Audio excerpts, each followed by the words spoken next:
Believe it or not, it's been about 15 years since Steam first launched, all the way back in September 12th, 2003, and throughout all that time, I honestly cannot remember the last time the service has faced any kind of real competition. Steam has pretty much had something of a monopoly as the go-to platform for digital PC games. Granted, Steam's influence has been waning somewhat as other publishers resort to creating their own launchers to exclusively host their games and to have autonomy over their own services. For example, EA is now releasing all their games exclusively on Origin to leverage the Origin Access subscription model, and most recently we saw Bethesda release Fallout 76 exclusively on their own proprietary Bethesda launcher, which has come under scrutiny for being much less feature complete and offering far less friendly refund policies than Steam, not to mention all the various technical issues.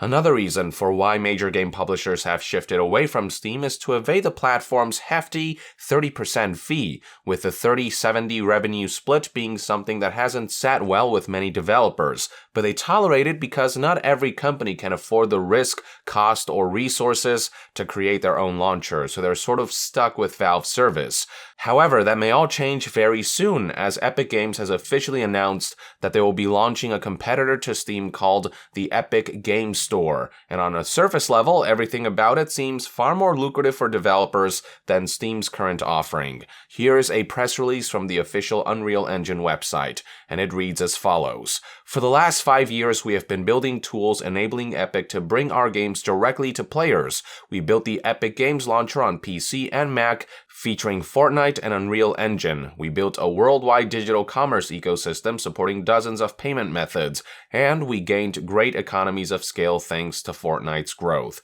As developers ourselves, we wanted two things: a store with fair economics and a direct relationship with players. And we have heard that many of you want this too. Soon we'll launch the Epic Games Store and begin a long journey to advance the cause of all developers. The store will launch with a hand-curated set of games on PC and Mac. Then it will open up more broadly to other games and to Android and other open platforms throughout 2019.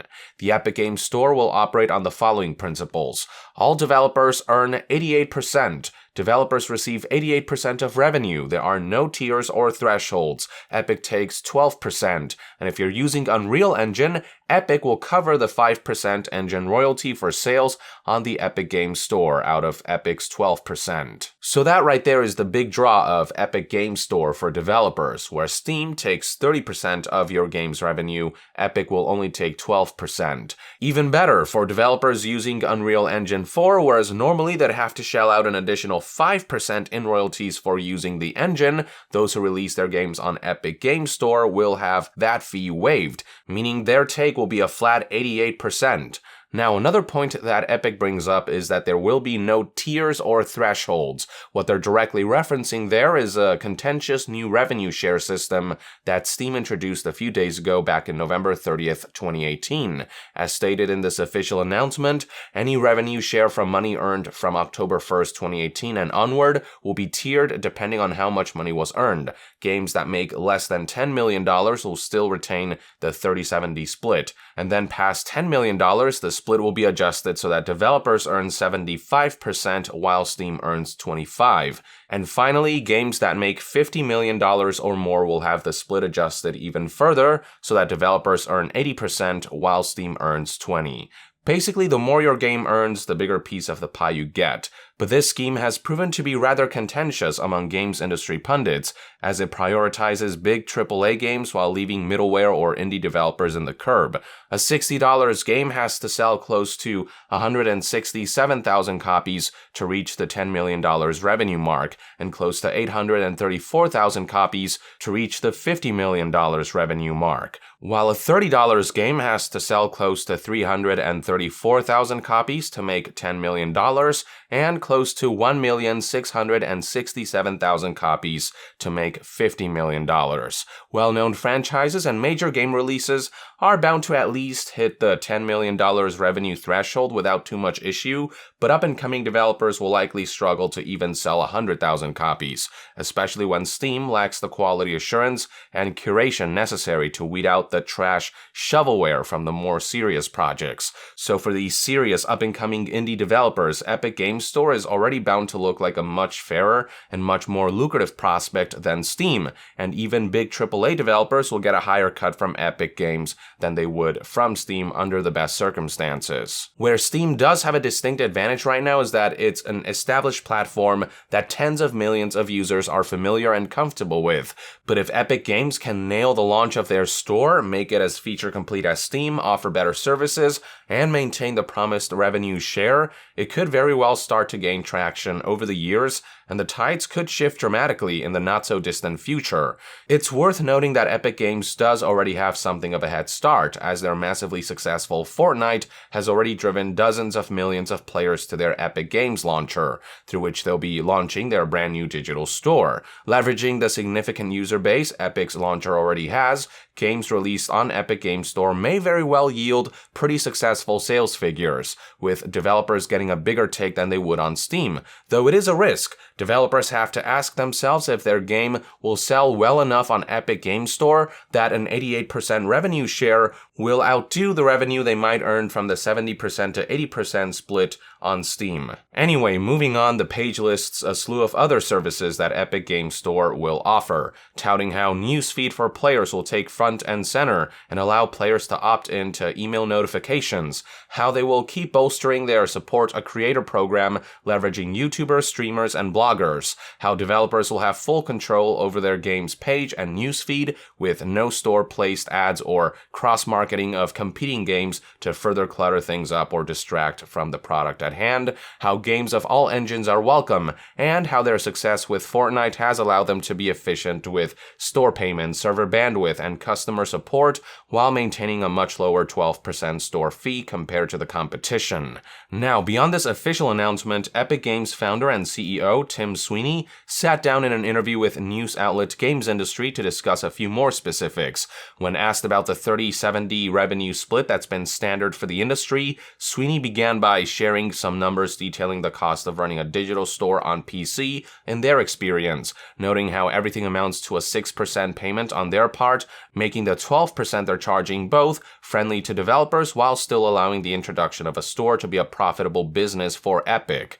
He also noted that in their analysis, stores like Steam charging 30% are marking up costs by 300 to 400%. Sweeney then gave a summary of everything that's already been listed on the official press release regarding some of the features and services that will be offered, before answering a question about what will make Epic Games Store more attractive to consumers, to which he said that one of the things Epic has planned is to give out one free game every 2 weeks throughout 2019. So we're talking about 26 free games in a single year that users of Epic Games Store will have access to, which will certainly draw in new crowds, assuming they don't cheap out on those games. If they can ensure that most if not all of these 26 games are major recognizable titles, the store could garner a lot of attention from that alone. Next up, there was some discussion about the right amount of openness for Epic Games Store, to which Sweeney responded by stating that there would be an approval process on the technical and quality side of things for new developers to go through to release a title, while noting that nothing would be curated in terms of creative or artistic expression, save for adult-only content. Honestly, beating Steam's curation process or lack thereof is not a tall bar to meet, so Epic should have no problem outdoing Steam on that front.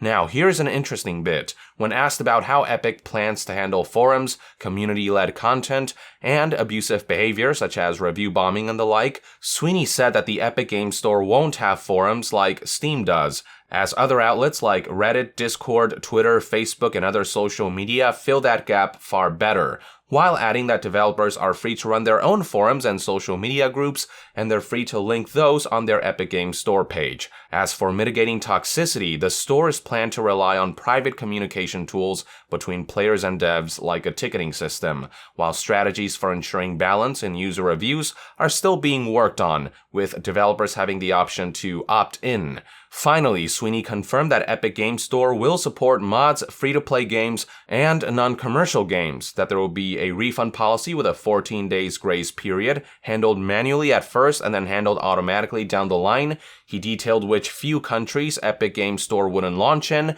and finally he iterated that right now, selecting games for the store is a manual process, with more details coming in 2019 about opening the store up more widely.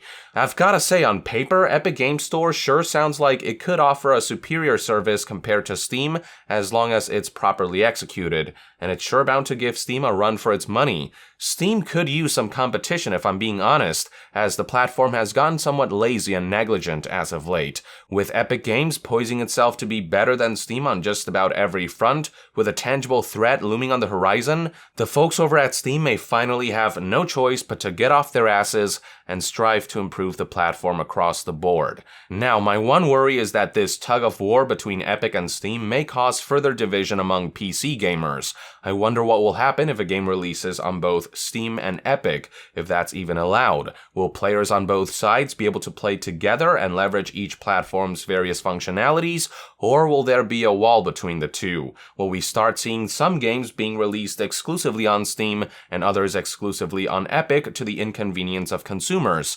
It's bad enough that we have to keep track of a bunch of other proprietary launchers from game publishers who want full autonomy over their own games and services. And now, with two juggernauts competing for the digital PC games market, that rift may very well widen.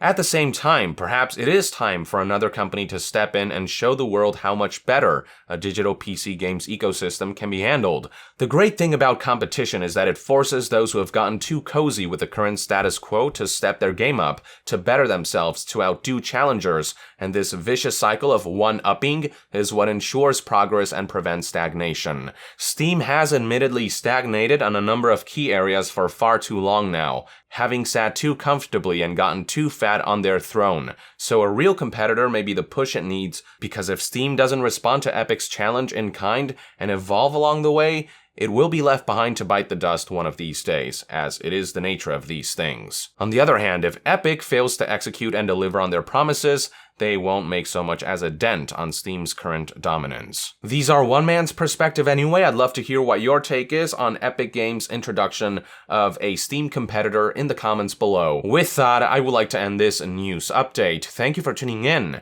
If you enjoy my content and would like to support this channel directly, consider donating on Patreon. And to be further updated on all things gaming news, reviews, and discussions, stay tuned right here on Young Yeah. I'll see you guys next time. Young out.